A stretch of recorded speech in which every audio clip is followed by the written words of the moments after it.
Está cargando. Sí. Listo. Bueno, ya vamos aquí en la segunda parte del video en YouTube. Seguimos aquí entonces con nuestra lectura de Santo Tomás. Dice Proverbios capítulo 18. El nombre del Señor es una torre fortísima, por lo cual el diablo se esfuerza principalmente por destruirla, pero no prevalece, porque el Señor dijo en Mateo 16:18, y las puertas del infierno no prevalecerán contra ella. Como diciendo, te harán la guerra, pero no te vencerán. 2000 años, ¿se acuerdan de la historia de Ludwig Pastor, aquel luterano de religión? Que después de escribir la historia de los papas y ver lo que los hombres habían hecho con la iglesia a lo largo de casi 2000 años, porque eso fue en el reinado, en el pontificado de San Pío X, pidió el bautismo porque se dio cuenta de esto. Si el infierno no ha podido contra la iglesia, si los hombres no han podido destruir la iglesia, esta iglesia es divina.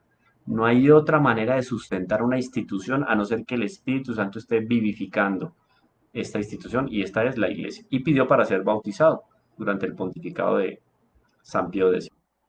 Dice entonces, cómo se llama ese personaje? Ludwig Pastor, von Pastor, Ludwig von Pastor, porque era noble, un noble alemán, historiador, un intelectual pues de principios del siglo XX y escribió la famosa historia de los papas, Ludwig von Pastor. Bueno, dice, de aquí que solamente la iglesia de Pedro, estamos con Santo Tomás de Aquino, de la que vino a formar, de la que vino a formar parte toda Italia cuando los discípulos fueron enviados a predicar, siempre fue firme en la fe. Y mientras en otras partes o es nula la fe o está mezclada con muchos errores, la iglesia de Pedro, en cambio, se robustece en la fe y limpia está de los errores. Oído, no quiere decir que todo lo que salga de la boca del romano pontífice sea impecable. Cuando hablamos de infalibilidad pontificia es en materia de fe y moral. Otra cosa es que voy a decir algo, puede sonar absurdo, pero para que entiendan la idea. Viene el Papa aquí y dice, esta camisa es roja. No, él no es infalible en ese sentido. En cualquier lugar en que hable infalible, no. Papas, inclusive a lo largo de la historia, que han sido amonestados, en el buen sentido de la palabra, no tiene nada de malo, han sido amonestados por santos, ¿no? Santa Catalina de Siena, por ejemplo, han sido amonestados por santos, teólogos. Le escribe al Papa y le dice, un momento que aquel documento no está bien. Aquella comunicación, aquella declaración, aquella posición no es la más oportuna y le manda recomendaciones, porque no es Dios, puede equivocar.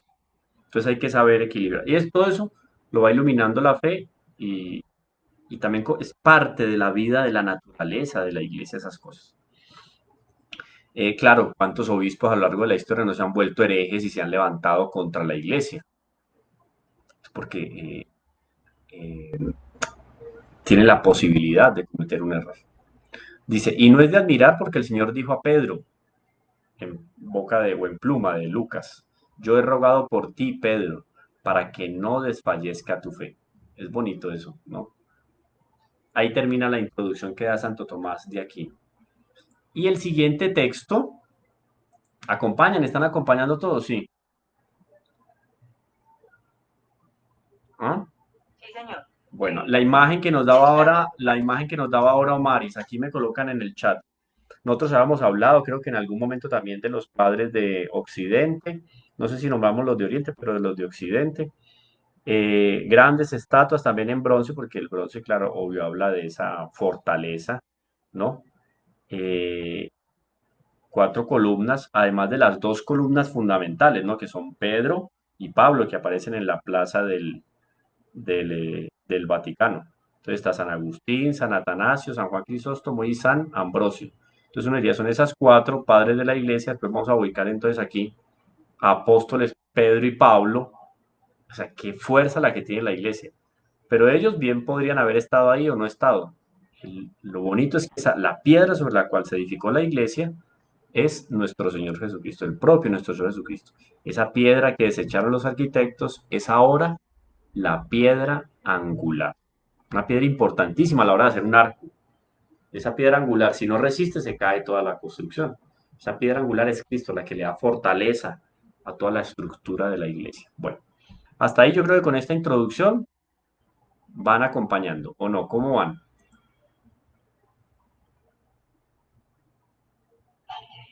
Bien, ya no hay texto, ya no hay texto. Ya no hay texto, yo tengo aquí, yo les mandé Vamos un muy link, bien. yo les mandé un link aquí, Vamos bien. les mandé un link con los dos documentos, el de Pablo VI y el de Joseph Ratzinger, ¿no? Al respecto de la iglesia. Pero hoy yo creo que por el tiempo, que ya son prácticamente las 9, yo creo que comenzamos con, vamos a comenzar con Pablo VI. Vamos a comenzar entonces con Pablo VI. A ver, los que puedan acompañar ahí, yo lo tengo aquí el texto, porque tengo algunas marcas que le hice y no lo tengo en el computador, sino aquí. Vamos a comenzar entonces con Pablo VI. Este documento, cuando ustedes lo bajen en PDF, vamos a ubicarnos por la página 31. Entonces recuerden que la carta encíclica se llama Ecclesiam Suam, ¿no? De Pablo VI. Y como un subtítulo, Pablo VI colocó el mandato de la iglesia en el mundo contemporáneo. Entonces es bonito porque de alguna manera es un recorrido histórico de la importancia de la iglesia, de esa permanencia de la iglesia, de esa solidez de la iglesia y de cómo la iglesia ilumina a los pueblos. Si hablamos de historia, de tiempo, de pueblos, pues el mundo contemporáneo no se escapa de esa realidad. La iglesia sigue iluminando al mundo contemporáneo. Así se hable de posmodernidad, así se hable de poshumanismo, hable usted lo que quiera hablar, la iglesia permanece ahí firme, ya vimos que es firme, no una de esas cualidades, permanece firme iluminando al mundo. Dice entonces él, mm, es que me da la impresión de que no me están escuchando, entonces, ¿alguno de los del curso está Lo conectado? estamos escuchando, sí, se escucha bien. Sí, sí, no sé Si por quiere qué no. prendemos las cámaras para que nos vea. Sí, Estamos bueno, escuchando bien, Camila. sí. A ver, sí, sí, prendan las cámaras. No, pero Se las siente muy cámaras, solito. si quieren, bueno, con lo que quieran, pero no el audio porque ahí sí no se oye, ahí sí no se va a escuchar. Bueno, entonces comienza Pablo VI eh, con lo siguiente, dice, habiendo Jesucristo fundado su iglesia, recuerden, iglesia con mayúscula, institución, cuerpo místico de Cristo. Habiendo Jesucristo fundado su iglesia para que fuese al mismo tiempo madre amorosa de todos los hombres y dispensadora de la salvación. Id al mundo entero y proclamad el Evangelio. Sean dispensadores de la gracia de Dios. Ministros, el ministro dispensa, pero el ministro dentro de la iglesia. Si el ministro se aleja de la iglesia, rompe con la iglesia, ya no es dispensador ni de salvación, ni de gracia, ni de carismas. Tiene que estar unido a la iglesia. Se ve claramente por qué a lo largo de los siglos le han dado muestras de particular amor y le han dedicado especial solicitud todos aquellos que se han interesado por la gloria de Dios y por la salvación eterna de los hombres. Entonces, el hecho de dedicarse a cuidar la iglesia, a proteger a la iglesia, es un sinónimo de el interés por la gloria de Dios y por la salvación de los hombres. Entre estos, como es natural, brillan los vicarios del mismo Cristo en la tierra, los papas, todos los papas a lo largo de la historia, y un número inmenso de obispos y de sacerdotes y un admirable escuadrón de cristianos santos. Así comienza el texto. A todos, por tanto, les parece justo que nos, y ese plural majestático era con el cual se nombraba a sí mismo el Papa en el mismo documento, nos, con N mayúscula. A todos, por tanto, les parecía justo que nos, al dirigir al mundo, es nuestra primera encíclica, fue la primera encíclica de San Pablo VI. Estamos el 6 de agosto de 1964, durante el Concilio Vaticano II. Dirigirnos al mundo, a dirigir al mundo está nuestra primera encíclica, después que por inescrutable designio de Dios hemos sido llamados al sumo pontificado, volvamos nuestro pensamiento amoroso y reverente a la Santa Iglesia. Por este motivo nos proponemos en esta encíclica aclarar lo más posible a los ojos de todos cuánta importancia tiene, por una parte, para la salvación de la sociedad humana y con cuánta solicitud, por otra, la Iglesia lo desea, que una y otra se encuentren, se conozcan y se amen. Voy a hacer un experimento aquí porque yo creo que se puede.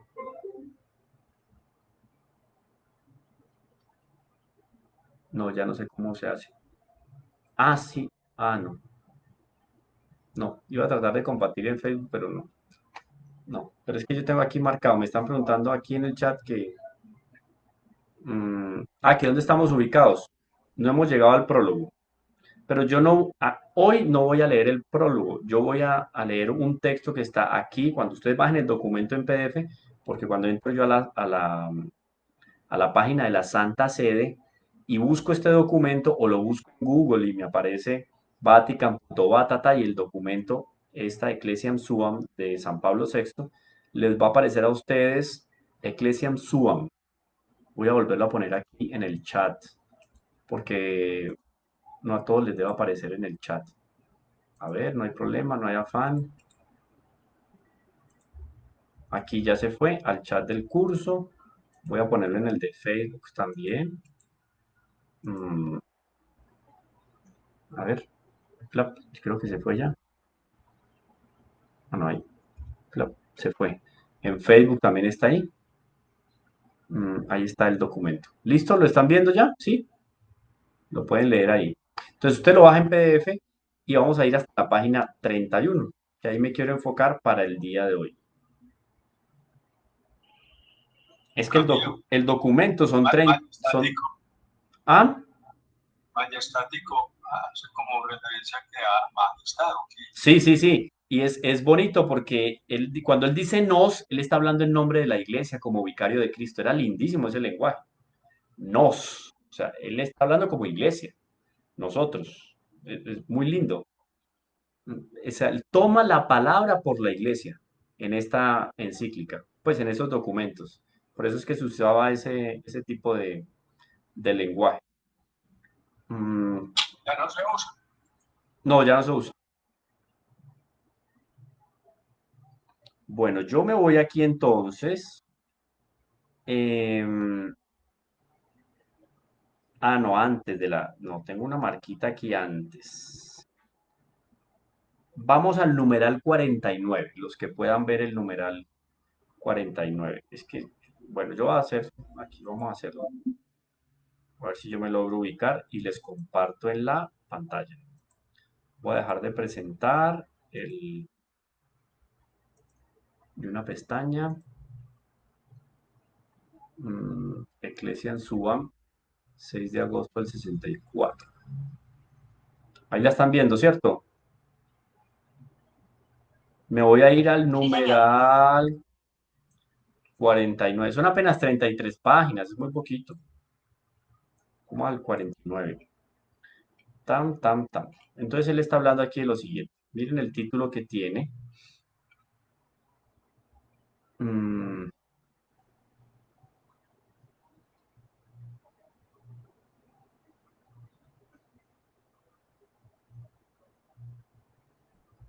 en el capítulo 3 habla referente, el título es El diálogo interreligioso con otras comunidades creyentes, o sea, cristianas, etcétera.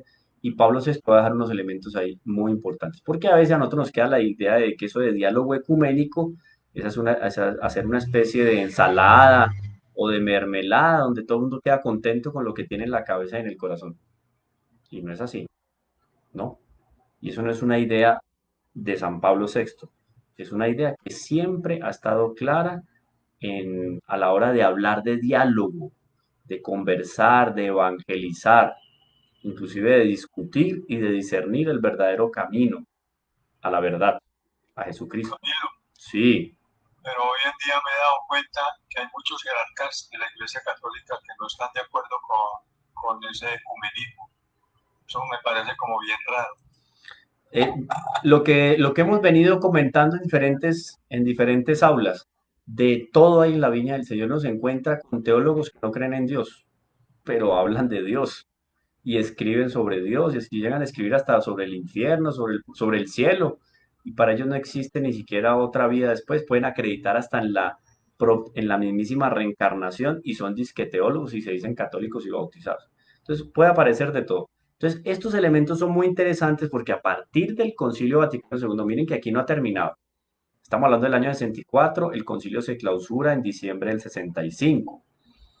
Y la palabra diálogo, diálogo con el mundo contemporáneo, con el hombre del día, del hoy, el hombre que camina por las calles, está preocupado quizá con encontrar fama, dinero, etcétera, lo que sea, que está de pronto escudriñando y buscando a Dios en filosofías del lejano, del cercano, del mediano oriente, donde usted quiera ubicar. Ese diálogo, ¿cómo queda el diálogo de la iglesia como madre y como depositaria de la fe con esas realidades que aparecen en el siglo XX? Entonces, por eso es interesante este capítulo y por eso yo me fui aquí, en este capítulo, al numeral 49. Aquí está. Está hablando como de varios círculos, varios ambientes, varios contextos de donde voy a encontrar yo ese diálogo. ¿Cómo movernos nosotros como iglesia? Somos iglesia. Puede hablar de la iglesia docente o discente, la que enseña o la que aprende, pero todos somos iglesia. Todos terminamos enseñando alguna cosa dentro de la iglesia porque somos apóstoles. Dice el numeral 49. Todos lo ven ahí, ¿no? Mira, aquí continúa con el plural majestático. Luego, en torno a nos, a la iglesia, vemos dibujarse otro círculo, también inmenso, pero menos lejano de nosotros. Ah, porque aquí no son los que creen, los que no creen en Dios, no. Aquí son los que creen en Dios. Pero menos lejano de nosotros. Es antes que nada el de los hombres que adoran al único y al Dios único y supremo, al mismo que nosotros adoramos. Bonito eso, queda claro. Dios único y supremo. Único y supremo. Al mismo que nosotros adoramos. Aludimos a los hijos del pueblo hebreo, dignos de nuestro afectuoso respeto, fieles a la religión que nosotros llamamos del Antiguo Testamento. Y luego a los adoradores de Dios según concepción de la religión monoteísta, especialmente de la musulmana, merecedores de admiración por todo lo que en su culto de Dios hay de verdadero y de bueno. Miren que Pablo VI hace la salvedad. Todo lo que en su culto hay de verdadero y de bueno. O sea que hay cosas que no son verdaderas y buenas. Yo no estoy interpretando, estoy leyendo lo que San Pablo VI dice. Vuelvo y leo. Está hablando de los musulmanes. Son merecedores de admiración, pero no en su todo. No, oído. Son merecedores de admiración por todo lo que en su culto de Dios hay de verdadero y de bueno. Y después todavía, entonces claro, habla de las tres grandes, no, tres no, porque quiero hablar de las dos. Más adelante va a hablar de los cristianos. De las dos grandes religiones monoteístas junto con el cristianismo, que es el pueblo hebreo, el judaísmo y los musulmanes. Pero miren el lenguaje tan claro que usa San Pablo VI. Aquí es para que no metamos en una misma canasta todos los que se dicen creyentes de Dios. Oído. Hasta ahí entendido, ¿cierto? Sí, señor. Ah, bueno. Nadie más. Los demás no Sí, sí, entendieron. sí, No me, sí, se no me entiende está perfectamente. clarísimo, Sí, ¿cierto? Camilo, todo Está bien. clarísimo. Bueno, Sí, está bien. Camilo, tranquilo. Sí, Perfecto. Sí, Camilo, como no los veo, entonces por lo menos escuchar, sí, tal vez, no. ¿Está bien? Pero no. Usted no lo ve, pero ahí está. Pero ahí están firmes. Bueno, perfecto. Yo creo que está claro. No, estamos presentes. este documento también está muy claro. Cuando lo leamos con más profundidad en el curso que vamos a hacer en Facebook, ustedes van a decir, impresionante, esto es, o sea, también lenguaje coloquial, es para que no nos metan gato por liebre a la hora de hablar de ecumenismo y de diálogo. Está claro aquí, o sea, no hay nada para inventar, está aquí. Bueno, entonces habla de los musulmanes, está tan easy, y después todavía a los seguidores de las grandes religiones afroasiáticas. Ahí se incluye lo mismo. La misma salvedad hay que hacer de todo cuanto de bueno y verdadero hay en el culto. O sea, que no quiere decir que todo. Pero qué tal que existiera lo mismo y todas las dos verdades. No, tiene que ser una sola verdad. Dos verdades no pueden contradecirse cuando están referidas a un mismo concepto, a un mismo sujeto. O una es verdadera y la otra es falsa, o las dos son falsas. Pero las dos no pueden ser contradictorias y ser verdaderas. Absurdo. Continúa él entonces y Este dice, documento, ¿sí? este documento es demasiado importante porque San Pablo VI ya es santo, ¿sí? Mm, Pablo VI. Ahora esto lo está diciendo un santo. Tiene un peso más especial, sí. Y en todo el contexto del Concilio Vaticano también, que fue tan mal interpretado y que Benedicto XVI fue muy claro en eso. Muchos quisieron mostrar el Concilio Vaticano II como una ruptura, ¿no? Como una ruptura de la tradición y el magisterio. No fue tan novedoso el Concilio Vaticano II que todo lo que hubo atrás, borrón y cuenta nueva, no. Es que ahora el Concilio Vaticano II dijo que, y empezaron a salir doctrinas que no tenían nada que ver con el Concilio Vaticano II. Podrían haber sido de pronto más, digamos, más firme, hubiera podido ser quizás el lenguaje y em, mm, algunos pronunciamientos del Concilio Vaticano II. Estos textos, por ejemplo, yo los veo clarísimos. Y uno los lee cuando usted está claro. Yo tengo que, a ver que tengo que conectar esto acá, porque si no nos va a dejar tirado el celular. Aquí está el audio.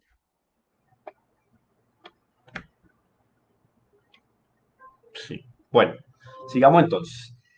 Evidentemente no podemos compartir estas variadas expresiones religiosas ni podemos quedar indiferentes como si todas a su modo fueran equivalentes y como si autorizasen a sus fieles a no buscar si Dios mismo, perdón, a sus fieles a no buscar si Dios mismo ha revelado una forma exenta de todo error, perfecta y definitiva con la que Él quiere ser conocido, amado y servido. Esto es muy importante, porque entonces, claro, que en su totalidad no sea lo verdadero y lo auténtico, no quiere decir que no tengan algo de verdadero y de auténtico. Al contrario, por deber de lealtad, hemos de manifestar nuestra persuasión. Oído, claro, esto es clarísimo, y esto lo subrayé. Por deber de lealtad, hemos de manifestar nuestra persuasión de que la verdadera religión es única. Lo dice San Pablo VI, es única, o sea, no hay varias verdaderas religiones. Es que es de contrasentido lógico, hasta filosófico. La verdadera religión es única. Y esa, ustedes lo están viendo en el texto ahí, la verdad, miren aquí, la verdadera religión es única y que alimentamos la esperanza de que como tal llegue a ser reconocida por todos los que buscan y adoran a Dios. Ese es el sentido del diálogo, ese es el sentido del ecumenismo, buscar que todos reconozcan que la Iglesia católica es la verdadera religión y que es única. Miren, es que está claro, aquí no hay que interpretar, hay que leer, lea despacito para que entienda clarito, no más. Continúa aquí eh, Pablo VI, como un lenguaje también diplomático, ¿no? Dice él, pero no queremos negar nuestro respetuoso reconocimiento a los valores espirituales y morales de las diversas confesiones religiosas no cristianas. Queremos promover y defender con ellas los ideales que pueden ser comunes. ¿En dónde? En el campo de la libertad religiosa, la hermandad humana, ahora que salió este documento, ¿no? Fratelli, del Papa Francisco. Cuando hablemos de hermandad humana, pongámoslo en este contexto. ¿No? Es que quiere decir que todo viene siendo lo mismo, ¿no? Hermandad humana, ¿somos hermanos? Sí, por naturaleza, obvio. La buena cultura, de la beneficencia social y del orden civil. Es clarísimo. Todos aquellos que busquen estabilidad en estos elementos fundamentales para la vida del hombre, pues claro, comulgamos en un mismo sentido, queremos el orden, queremos la estabilidad, listo, vamos por el mismo camino. En orden a estos comunes ideales, un diálogo por nuestra parte es posible y no dejaremos de ofrecerlo donde quiera que con recíproco y leal respeto sea aceptado con benevolencia. Entonces, es que en un diálogo tiene que haber un compartir. No es solamente pues la iglesia que está ahí y la iglesia da o la iglesia escucha, escucha. No, no, tiene que también dar y tiene que mostrar esto que la iglesia tiene como valor intrínseco. La religión, la verdadera religión es única y esa es la religión cristiana. Muy interesante. Hasta ahí entendido, ¿cierto? Nos quedan 15 Sí, minutos. señor. Sí, 15 señor, sí, minuticos claro. y a ver hasta dónde llegamos, porque ahora viene un tercer círculo. Entonces, en ese segundo círculo, en el primer círculo, los no creyentes, los que están alejados de Dios. En el segundo círculo, entonces vamos a ubicar las religiones monoteístas y algunas otras religiones que están presentes en Asia, porque son más cercanas a nosotros como cristianos. Y en este tercer círculo, los cristianos hermanos separados. Oído. Miren lo que dice aquí el texto. Y aquí se nos presenta el círculo más cercano a nos en el mundo, plural majestático, el de los que llevan el nombre de Cristo. Recuerden, por allá en el primer siglo de la iglesia, en Antioquía, empezaron a decirle a los seguidores de nuestro Señor cristianos. En este campo, el diálogo que ha alcanzado la calificación de ecuménico, perdón, ay, casi tumbo esto, ecuménico, ¿no? Porque aquí no es interreligioso. Interreligioso es con musulmanes y con otras creencias. El ecuménico, aquí es perdón, el interreligioso, ¿no? Aquí es el ecuménico. En este campo, el diálogo que ha alcanzado la calificación de ecuménico ya está abierto. Más aún, en algunos sectores se encuentra en fase de inicial y positivo desarrollo. ¿Yo por qué quise leer esto? Porque cuando nosotros hablamos de la iglesia como católica, la tenemos de tomar como un punto de referencia para que todos los que están en el mundo, en el universo, porque la iglesia es universal, para que todos los que estén en el mundo puedan ver en la iglesia una luz de esperanza y se acerquen para conocer el verdadero camino. Entonces, aquí está claro eso. En algunos sectores se encuentra en fase de inicial y positivo desarrollo. Mucho podría decirse sobre este tema tan complejo y tan delicado, pero nuestro discurso no termina aquí. Se limita por ahora a unas pocas indicaciones ya conocidas. Con gusto, hacemos nuestro el principio. Pongamos en evidencia, primero que todo, lo que nos une es común antes de subrayar lo que nos divide. Somos cristianos. Esta es una orientación buena y fecunda para nuestro diálogo, punto de partida para el diálogo. Está Cristo en el centro. Estamos dispuestos a continuarlo cordialmente. Diremos más, que en tantos puntos diferenciales relativos a la tradición, obviamente, hay diferencias, claro. A la espiritualidad, claro. ¿Dónde quedan los sacramentos, por ejemplo? El poder y la fuerza de los sacramentos para los luteranos, para los protestantes. Complicado. En cuanto a las leyes canónicas, ni se diga, imagínense. Al culto, nada que ver. Estamos dispuestos a estudiar cómo secundar los legítimos deseos de los hermanos cristianos separados todavía de nosotros. O sea, para que ellos se acerquen, conozcan, se alimenten y se reivindiquen con estos elementos. Miren los elementos cuáles son: tradición, espiritualidad, leyes canónicas y culto. Entonces, dentro del diálogo, tenemos que tomar en cuenta y en consideración estos 4 elementos para acercarlos y que adhieran de nuevo a estos 4 elementos. Dice entonces, nada puede ser más deseable para nos que el abrazarlos en una perfecta unión de fe y caridad.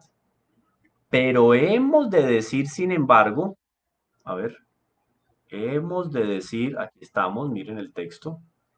Esto es muy importante lo que va a decir aquí San Pablo VI. Pero hemos de decir, sin embargo, esta parte yo no la he marcado, la voy a marcar, resaltar. Pero hemos de decir, sin embargo, que no está en nuestro poder transigir en la integridad de la fe y las exigencias de la caridad. O sea, no hay cómo nosotros atropellar la fe por quererlos acercar a ustedes. No podemos hacer eso. Entrevemos desconfianza y resistencia en este punto, pero ahora que la Iglesia Católica ha tomado la iniciativa de volver a reunir el único redil de Cristo, o sea, es misión de la Iglesia, reunir en un único redil el redil de Cristo. No dejará de seguir adelante con toda paciencia y con todo miramiento, no dejará de mostrar cómo las prerrogativas que mantienen aún separados de ella los hermanos no son fruto de ambición histórica y de una caprichosa especulación teológica. Oiga, es que eso de que la presencia real de nuestro Señor está en el Santísimo Sacramento no es un capricho de los teólogos de la Iglesia. No. Es que la validez de los sacramentos no es un capricho de los teólogos de la Iglesia. No es una ambición histórica querer mostrar a Pedro como cabeza de la iglesia. Eso no es una ambición histórica de la iglesia. es un asunto que viene de Cristo, que viene de la revelación. Sí, ¿alguien iba a decir algo? Sí, pero yo cuando oigo esto, veo que hay un problema muy difícil de resolver, aunque algunos lo han resuelto. Y creo que con ayuda de la iglesia. ¿Cuál es principalmente? Es que entre los cristianos, que hay más de 35.000 iglesias, pues para ellos esas iglesias se convierten en un punto que es como una especie de empresa. De eso ellos viven. Es decir, eso comparado con la iglesia, uno no sabe de la iglesia nada. Los sacerdotes de España dicen que sí, otros dicen que no, y esa verdad, pues nosotros como fieles hombres y corrientes no entendemos eso. No sé si es que les dan cualquier salario por ahí, un poquito, otros dicen que no. En cambio, los pastores de la iglesia viven a lo happy, eso es una belleza, porque muchos de ellos viven cómodamente. Entonces, si se convierte en la iglesia católica, en serio, como ha visto uno de esos testimonios que dan muchos pastores de iglesias cuando regresan a la iglesia católica, muchos de ellos se convierten en predicadores y hoy es fácil hacerlo por internet, pero no es lo mismo pues para uno tener una familia porque ellos son casados. Eso es como muy difícil por ese lado, entonces más fácil es hacer esto, de establecer la unidad, pero y entonces después, ¿qué se pueden hacer? Entonces, ¿qué es el problema? Creo yo. Sí, pero lo que pasa es que hay que poner unos valores supremos en torno a la evangelización y lo principal no es el dinero. Yo conozco muchísimos sacerdotes que viven con lo que escasamente su familia les puede dar porque en la parroquia los fieles no dan ningún tipo de estipendio de limonda o porque no quieren o porque no pueden. Y el sacerdote igual no le falta nada, vive con lo fundamental, con lo esencial y Dios no lo abandona. Entonces yo creo que hay que poner como para el mismo pastor debe colocar como punto de referencia el servicio al Señor y el resto le viene por añadidura. Eso es lo mismo para quien está casado, soltero, si hace las cosas de Dios, el resto le viene por acrésimo. Y aquí me parece muy interesante que con esto ya yo voy terminando. Pablo VI deja claro, o sea, lo que la iglesia tiene como institución, que tiene los sacramentos, que tiene en su doctrina, que tiene dentro de su estructura jerárquica, no es fruto de la ambición histórica ni de una caprichosa especulación teológica. Dice taxativamente, clara, explícitamente dice San Pablo VI, sino que se derivan de la voluntad de Cristo, oído, se derivan de la voluntad de Cristo y que, entendidas en su auténtico significado, están para beneficio de todos, para la unidad común, para la libertad común, para la plenitud cristiana común. La Iglesia Católica no dejará de hacerse idónea y merecedora con la oración, con la penitencia de la deseada reconciliación. Entonces estamos abiertos al diálogo, estamos abiertos a la reconciliación, oído, estamos abiertos a la reconciliación, sí, pero tenga en cuenta que lo que la iglesia tiene como institución viene de dónde, se deriva de la voluntad de Cristo. Entonces, hacer que se conozca la verdad, pero sepa lo que nosotros tenemos de fuerza y dónde estamos fundamentados en la voluntad de Cristo. Bueno, y el otro elemento lo conversamos ya en nuestra próxima aula que va a ser el viernes, si Dios quiere. A las 7:45 tenemos el Santo Rosario y después nuestra clase. Voy a terminar aquí en Facebook. Gracias a todos por la asistencia en Facebook.